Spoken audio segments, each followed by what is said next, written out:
Welcome to our regularly webinar, most frequently asked questions answered by Dlubal support team. My name is Andreas Hörold. I'm responsible for marketing and public relations in the company Dlubal Software. For instance, the German and English webinars, technical content of the website, customer projects, and so on. I will be the moderator today, and I will present the first part of the webinar. My colleague Maximilian Wittmann will present the second part of the webinar. He's the head of customer support.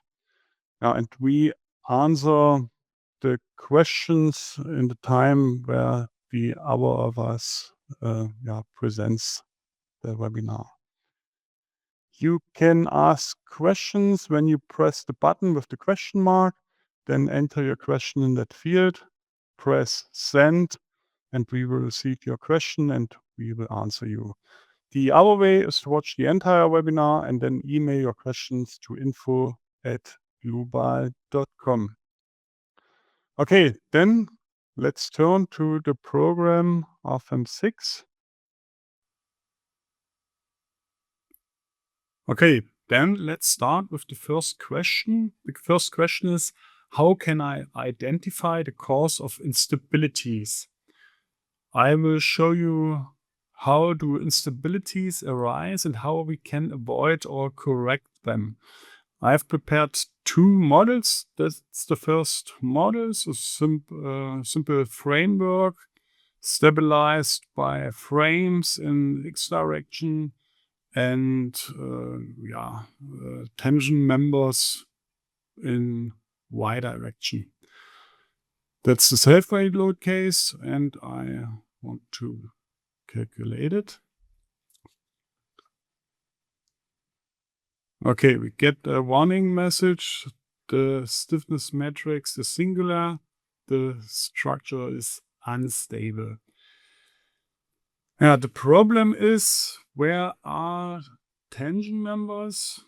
Here we are only considering the load cause of self-weight, but if a node deforms even slightly in Z direction, where is pressure on the members and the tension members are failing.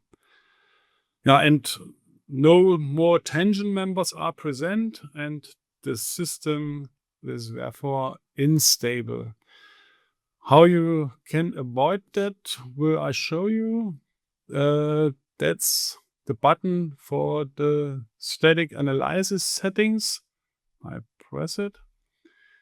And under reactivation, you have two different possibilities. The exceptional handling. You can assign a reduced stiffness to failing members, and you have the possibility failing members to be removed individually during successive iterations. I choose the first option. I could also use the second option. And I try to calculate it again. Look, now it works. You have more possibilities to avoid such instabilities. I go back to the reactivation dialog. I take it off.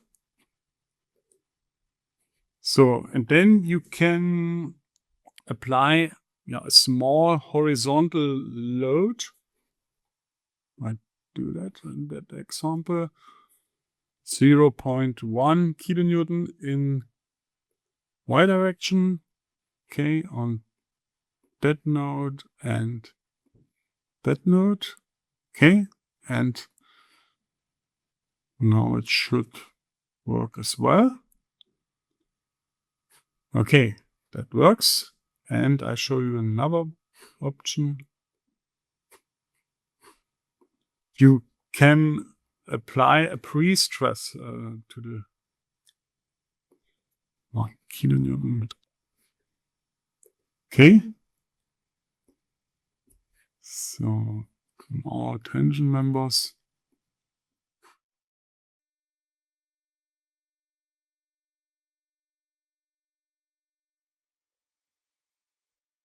Okay, that works as well. So I turn to the next example.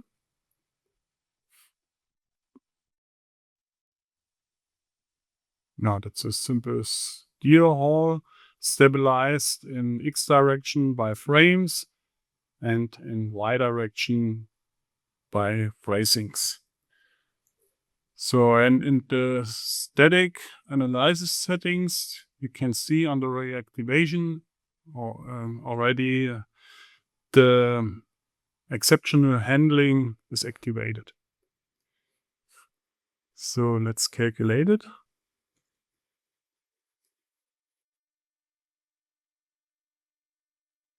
Yeah, it's also unstable. And now I would like to show you another possibility. I activate in the base data the structure stability add-on. Okay. Then I turn to the self-weight load case and activate the critical load calculation. So I open the settings and I calculate without loading for instability check by mode shape. Okay, I calculate all, or at least that load case, the structure stability check. Okay. Yeah, and you can see that eigenvalue, and you can see the reason why it is unstable. It moves in that direction, and you can see where's a hinge and also where. Yeah, that can happen through an import from a CAD program, for example. Yeah, or not by accident. So we correct that.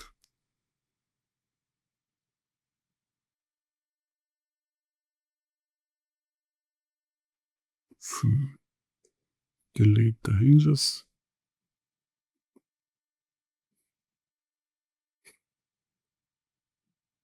So I go back to the settings here.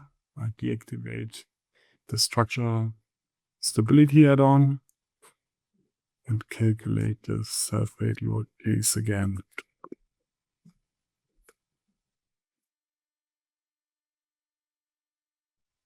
Okay, that works. Other possibilities are to find under tools, model check, and for example, identical nodes and so on, overlapping lines. You can also try these options. For example, identical load. It's not the case in my model. Okay, that should be all to the first question. I switch to the next model. Sorry, it's the same question, not the third model. It's also the question, how can I identify the cause of instabilities? Let's calculate all. And there's a self-weight load case. I can show you the loads, self-weight, imposed load, and load combinations.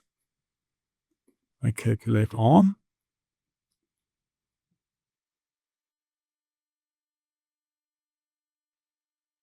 Now the load cases are calculated, but not the load combinations. Structure is unstable. And I would like to introduce another option. You can open the load combination that was not calculated.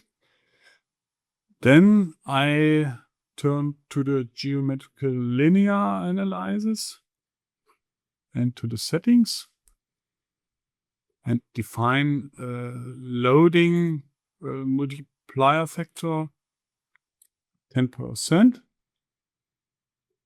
Okay. And try to calculate this load combination again.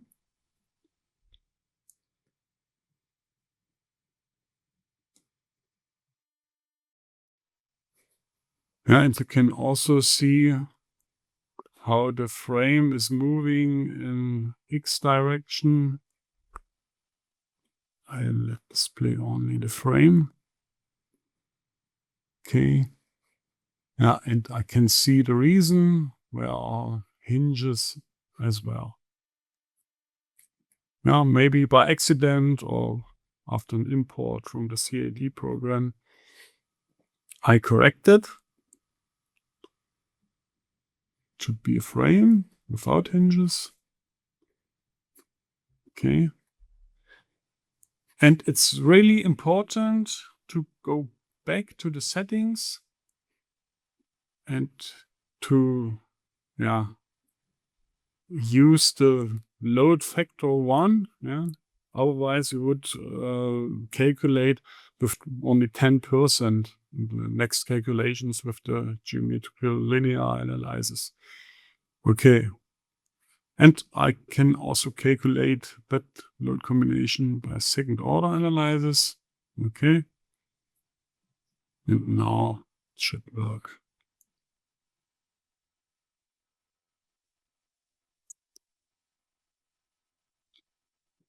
Okay. That looks quite good.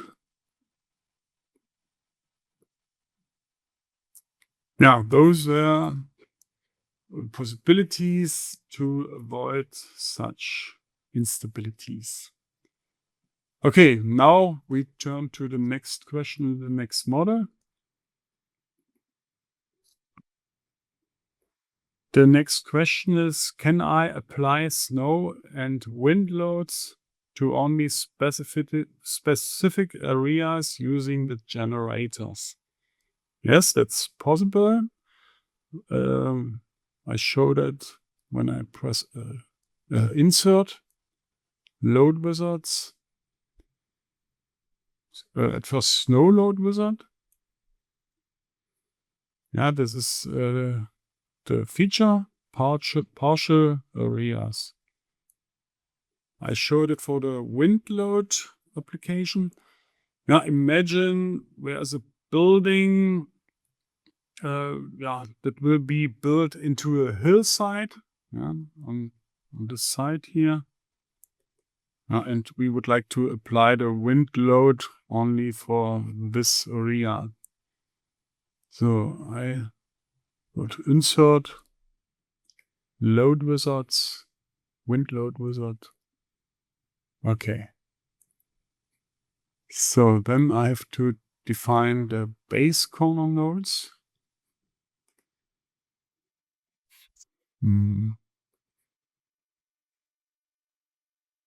Corner nodes.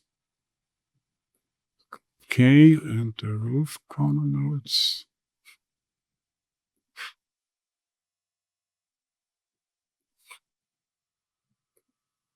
Okay. Yeah, we would like to apply the wind from all directions. Yeah, in my eyes, it doesn't make sense to apply the wind load from the hillside, but it doesn't matter for that example. We don't check the roof, but we check we check partial areas. We would like to apply the wind load only on partial areas. We have to define the areas. The one option is to select selves and graphics, and we select corner nodes. So at first, this partial area. Okay, then the next one. The front side. Okay. And this side.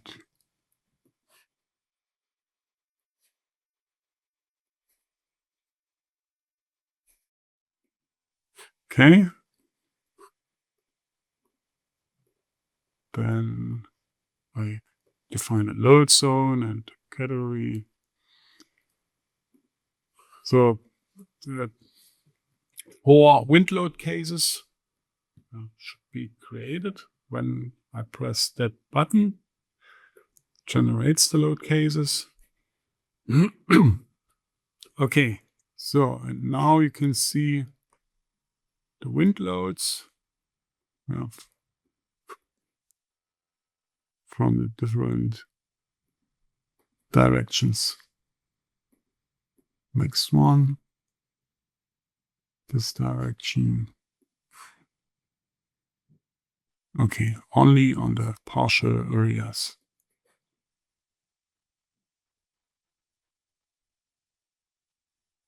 Okay, that should be all to the first questions.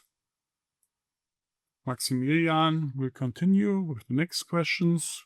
Hand over to him. Maximilian, you can start. Yes, Andreas, thank you very much for your introduction. My name is Maximilian Wittmann. I'm the head of solution here at Dlubal, and I'm really excited and happy that we can have a look at a few questions together today. So yeah, let's dive right in. My first topic will be result combinations, and this is an area where we really often receive questions. So questions like, when should I use result combinations, or what are the prerequisites that must be met? And yes, also what exactly distinguish them from load combinations? So I'm always a fan of going through these issues with a very simple example to understand the concept, and then afterwards applying them to more complex systems. Yeah, and this is the reason why I brought a simple cantilever beam with 3 load cases, and I would suggest let's have a look at the results. In the first load case, I applied a single load at the end of the cantilever arm, and this leads, of course, to a linear moment distribution and to a moment of 3 kilonewton meters at the clamp. The total length is 3 meters, and the second load case is exactly the same, but with reversed signs. So here we have a moment of minus 3 kilonewton meters at the end. And in the third load case, we have a uniform single moment at the end, and of course a constant moment distribution over the length. Yes, and when it comes to result combinations, I would always suggest you to also work with the combination wizard, which can be found under the model base data. Here under the tab add-ons, you find on the right side the checkbox for the combination wizard. Please turn that one on too. Other important settings can be found under the active loads and combinations. And here under the base tab, you find further checkboxes for the, on the one hand for the result combinations. Please ensure that these are checked, and also for the combination wizard itself. So let's move on to the load cases. Here you find the 3 discussed load cases, and you see the analysis setting, which is set to a theory first order, and the action category, which is really important here. I chose permanent for all 3 load cases. You could choose different ones, but this makes it more complicated, and you can try it afterwards when you have understood everything. Under actions, you have the very important action type. You can choose 3 different options simultaneously, alternatively, and differently. We will discuss all 3 of them, but let's start with the simultaneously. When we now go to design situations, you will find the by default created design situations of the ULS and the SLS. But for now and for this example, I really want to focus on the characteristic SLS, as here the safety factors are set to 1, and this really helps us at the end for a much better comparability between the results. So we can select the remaining situations, delete them, and turn the index back to 1. Down under options, we find the combination wizard now, and we have to create a new one at that point. You see that the load combination wizard is set to standard here. I'm pretty sure most of you have already worked with it and that you are familiar that you can choose here under static analysis settings first, second, and third order analysis. This is not the case for result combinations. When we click on it, we will see that this is now empty. And you also get this hint in the brackets. Result combinations are based on linear analysis, whereas load combinations, here you have the possibility to also perform nonlinear analysis. And this is the first really crucial difference between these two. That means that when you work with result combinations, the underlying load cases are superposed in a linear way. Let me try to explain it in a different way. At the end, we want to compare the results of the load combinations and of the result combinations. And this is only possible when the prerequisites of first order analysis are met within the analysis of the load combinations. Also you find this hint in the brackets of nonlinearities. As soon as nonlinearities occur in your calculations, the results of the result combinations are no longer valid. But I will show this later on. For now, let's focus on the result combinations and move on to the next step.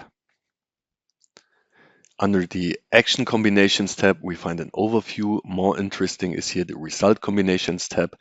But before we dive into that one, let's remember our settings in the Actions tab. We have the permanent category and the action type simultaneously.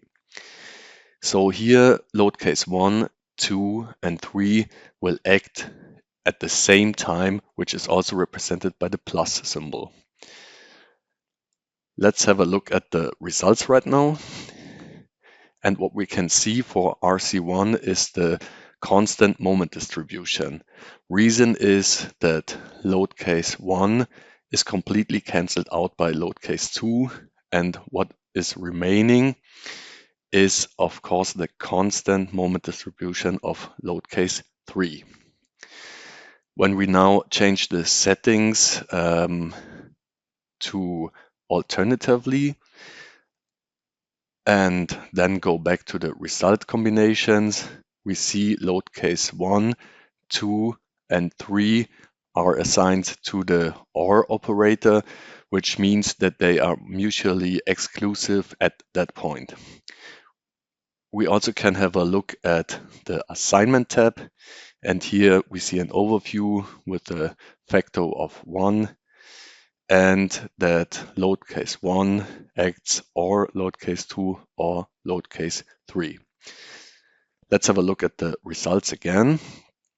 And here we see the classic enveloping moment distribution, where the constant moment is governing at the end of the cantilever beam until it is taken over by the linear moment distribution, which results then in 3 kilonewton meters at the clamp. On the negative side, we have minus 3 kilonewton meters and a perfect linear distribution back to the end of the cantilever arm. Yes. So in the next step, we want to change the activity, the action type to differently. And before we do that, let's go back to alternatively and have a look at the assignment tab. And we see we do not have any options here to select, But when changing it to differently and going back to the assignment tab, we now see we have the possibility of defining groups. In this case, I want to assign load case 1 to the same group as load case 2, and therefore I create the group number 1. And this means that either load case 1 or load case 2 will act.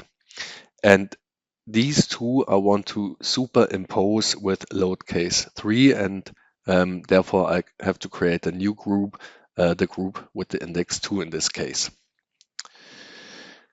So let's go back to the result combinations, and you now see the syntax on the left side, load case 1 or 2 superimposed with load case 3. You have the checkbox generate subcombinations, and when you check it, you have full resolution of the underlying result combinations. In this case, the load case 1 is superimposed with load case 3, and load case 2 is superimposed with load case 3.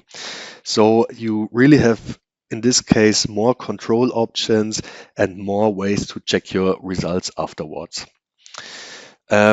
Of course, this is not the default setting, because you have to be aware that this really comes with an increased calculation time, because every single sub combination must be calculated. So this is standard. For our example, we turn it on, and under the assignment tab you find the overview, but for now let's jump into the results. Yes, and here we see something really interesting. In principle, what we have here is the enveloping curve of the two discussed subcombinations. Let's first focus on the red part.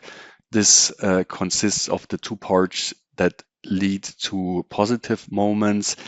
This is here load case 1 and load case 3. Where the constant part of load case 3 is fully present at the end of the cantilever arm, and then it's superposed with the linear part of load case 1 and ends up at 4 kilonewton meters at the clamp. So the blue one here consists of load case 2 and 3, and one could say that the constant part pushes the moment curve 1 unit downwards and ends up once again at with the constant part. So you also see these curves when you have a look at the sub combinations, what happens here behind the scenes. All right. At that point, I also want to give you an important tip when working with result combinations and you want to have the link back to load combinations. You can select the appropriate result combination, then go into the tables, select results by members, and on the right side, you find the corresponding loadings that led to the results of the result combination. So in this example, let's select load case 2 and 3. We can make a right click on it and then select generate combination according to the selected row. And now the combination will be created. We now go to active load combinations to see if it was created properly, and yes, here it is. Okay, we can accept that, and now we want to compare the results if they are the same. We now go to the result combinations. Okay, no, this is wrong. We want to go to the sub combination, and this should match the results of the load combination. And yes, it perfectly matches. Now I want to talk about nonlinearities, and therefore I want to create a nonlinear pin support. Let's hit the button new. And no, sorry, at that point I was too fast. I first wanted to show you the deflections that you get a better understanding what's my plan here. So we have 1.1 millimeters at the end of the cantilever arm out of load combination 1, and in the sub result combination we have the same. So now we can create the new nodal support, and therefore I want in Z direction to have a partial activity with a slippage of 0.8 on each side, which means that you have a stop after the deflection reaches the 0.8. Let's assign it to the end and recalculate everything. And now we can compare the bending moment at the clamp and look if it's still the same. So in load combination 1, we have a bending moment at the clamp of minus 1.55. And when we compare it to the sub-result combination, we see that now we only have minus 0.48. And this is because we have a linear superposition of the results of load case 2, where we have a moment of minus 1.07, and we add here the moment of load case 3, which is 0.59, and minus 1.07 plus 0.59 ends up in the minus 0.48.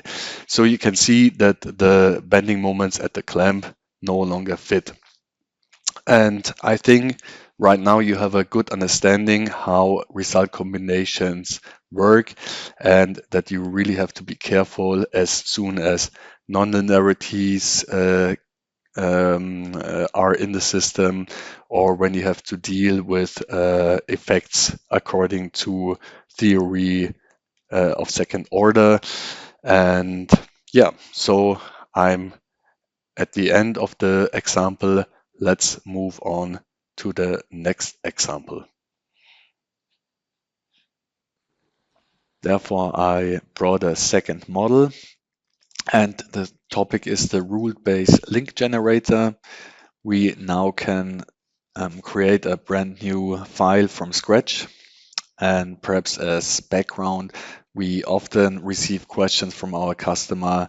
Hey guys, we got a model from our designer or from our architect. He's using, or he exported a 3D CAD model. And is it possible to import it straight to RFEM and then to really quickly set up a consistently coupled model? So that means that all nodes and members and surfaces are coupled properly, and that we can start as fast as possible the calculation. Yes, and I'm really happy and proud that I can tell you that we now implemented the new rule-based link generator, and by using the latest version of RFEM, you are now able to use it and to test it. So what is the first step? Of course, we now have to import the file, and therefore you can go to File, Import, and then choose the appropriate format. In this case, we have an IFC. You can choose your model, and the next step would be to bring it into the right position. Therefore, you have different options like mirror it or rotate it about the X, Y, and Z axis. And of course, I already tested it, and by checking these two boxes, I bring it into the right position in my case.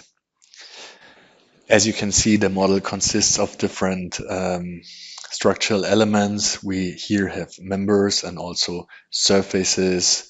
We have foundations, and Yeah, on the left side, what's really important is that perhaps you recognize that the IFC navigator automatically popped up, and we have here full control of all the levels of the IFC model, and we also can turn on visibilities, for example, like here the slabs. Yeah, so another really important thing to know is that when you double click on one structural element, the IFC properties open and you have full control about the properties that were transferred from the original cut file here into RFEM.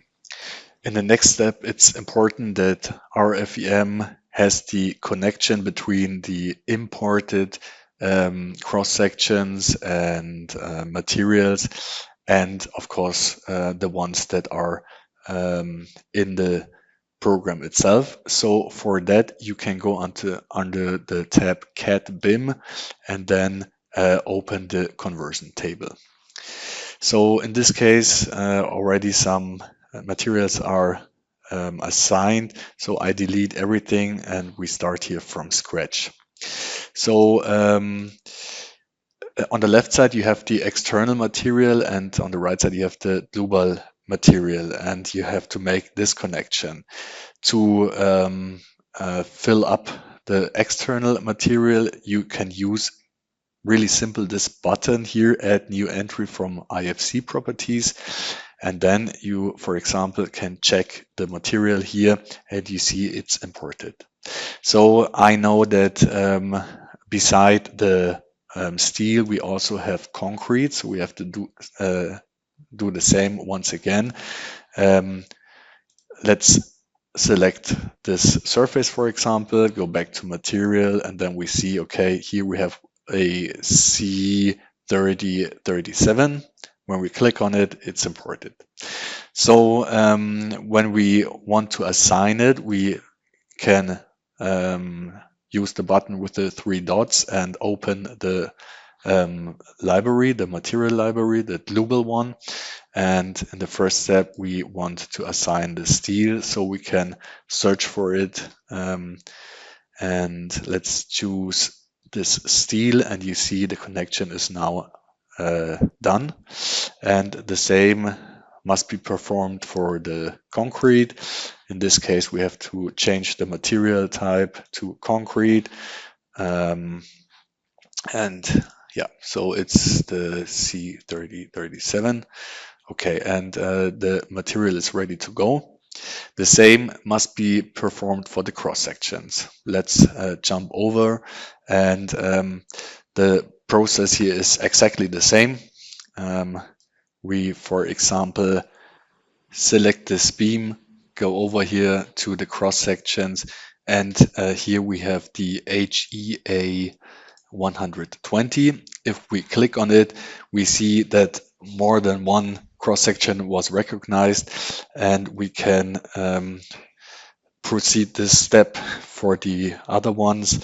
For example, we have here the columns which are HEA 160. So I check what is missing. I know that another profile here is an IPE 300. Let's check that one. And now we have all of them. Perfect. Before we now hit OK, we of course have to assign the appropriate cross sections from the cross section library.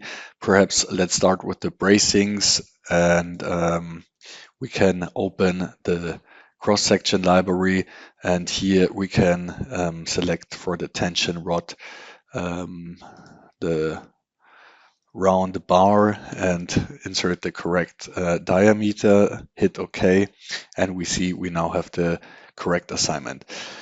Let's continue with the HEA 100. Here it's the same. We can open the library, we can search for it, and we have the HEA 100. hit OK. And for the next ones, we simply can use copy and paste and just replace the numbers here, the 120, 160 and 140. And the last one, let's do the same here. Search for it. And it was the 300. Okay, so everything is ready to go.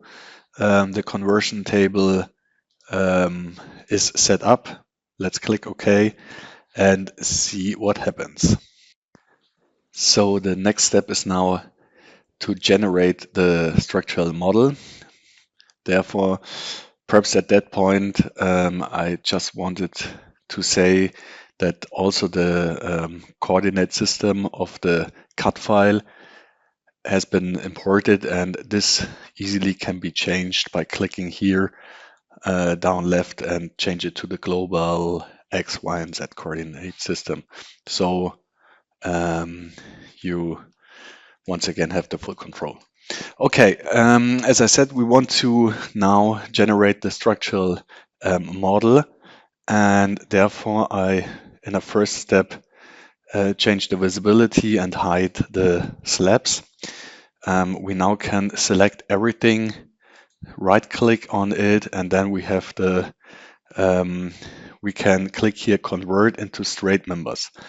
Let's do that and see what happens. And yeah, perfect. So I hide the entire IFC, and we see the typical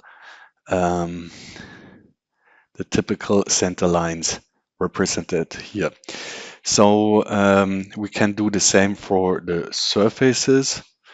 Let's show them again, but the process is the same. Click on the surfaces, right click, and then here convert into surfaces.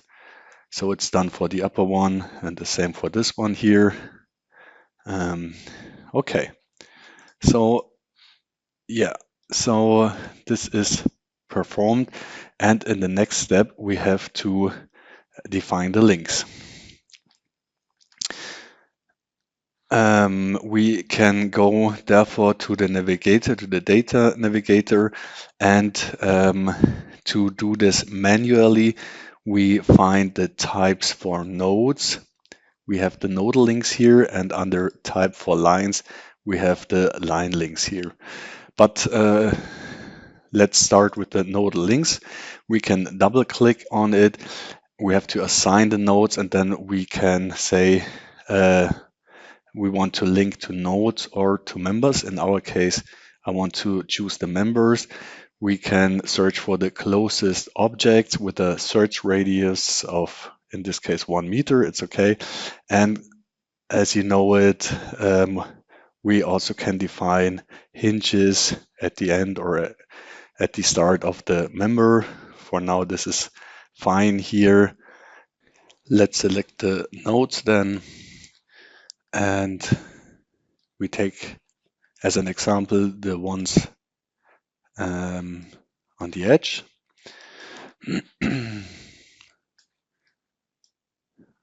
Okay, we can hide the object properties at that point.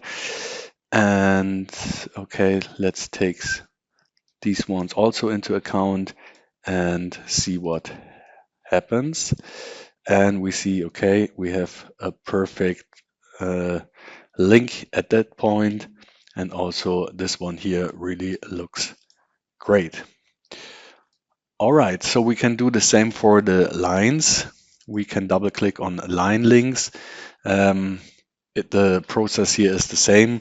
We want to link to surfaces in this case. Here we have the same options, and of course we also can create a line hinge. And in this case we want to have a rotational hinge. Okay, so let's select the members, and they now will search for the nearest surfaces. Okay, let's confirm it and let's see the results. And really, this looks fantastic. Yeah, perfect. So you see at this point, we really have a fast opportunity to connect our structure. But this is, of course, not the generator at that point. This I want to show you now. Yeah, and by the way, if you want to delete some links, you just can select them in the navigator, right click and delete them. So what is left is now the links to the surfaces. If you now want to use the generator, you have to go under the model data, base data, and then here under settings and options, you find at that point the rule-based link generator. We can create a new one, and you see you have now some rules that can be assigned to the entire system, such as column to slab or beam to slab, diagonal to slab. So the logic behind it is that you have sets of structural elements assigned to other slabs of structural elements. So you have like columns, which are always vertical elements, beams are horizontal ones, and diagonals, of course, lie across the space. And you even have the possibility to connect to surface elements. So in this example, let's start with the beam to member, and let's see what is happening afterwards. So we have our horizontal elements, and they are connected here in this case to the columns, which you can see here. So where do we find right now the generator? It's located under special objects, and then you have here the rule-based link generators, and you can find our special one here. So of course you also have the possibility to define multiple ones. But in this case, let's adjust it.